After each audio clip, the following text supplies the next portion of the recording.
girls. Okay. Go on to sleep. So the first entry to the bread cutter. There's a lot of entries. Caesar's got a nice one from side control. From half guard.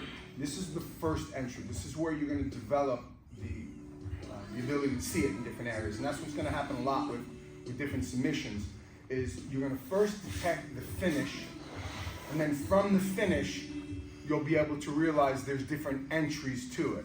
And when guys get into honey hole, they realize, wow, I can get into this through this, through this, through this. And now you look online and you got saddle, 411, you got all these names with different entries to the same position. Bread cutter's a lot like that. So you got the guy in side control here. And now the bait here is I want to shove his face here, and as he frames, I lift my arm. I'm sorry, my belly.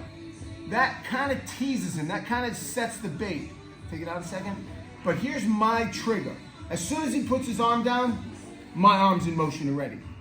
Because if I don't put my arm in motion, he gets that down and he comes out, well, I'm screwed. And I just lost a really nice technique. And believe it or not, when you get your arm down, it's a really good escape for a guy in side control. So as soon as he puts his arm in motion, I'm here. You see how I have this shoulder tight? I lift and I hand it off, keeping my head on his chest. I'm going to be listening for his heart. Guys, you see my hand? I grab this as deep as I can.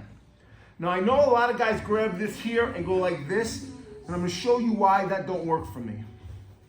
As I do this, he knows he's in trouble. He's going to be putting his head back and he's going to be blocking my arm.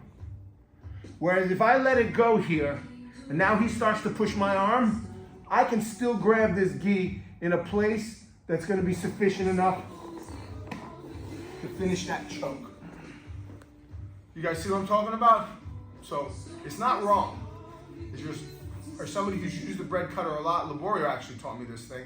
As soon as the guy puts your arm down, you got to show him. He taught me it. But remember that it's a real easy position to get at it. And most of the time, you want the element of surprise on it. The video from the top so people can see. Here. He gets his arm in motion, and I immediately go like this. I'm here. I keep my weight on him. I don't want him to be able to bolt. I drive my finger through this here, and I want my hand, almost like a baseball choke, in reverse, as close to my other hand as possible. Then when I go to drop my elbow, it's this knife in my arm I want across.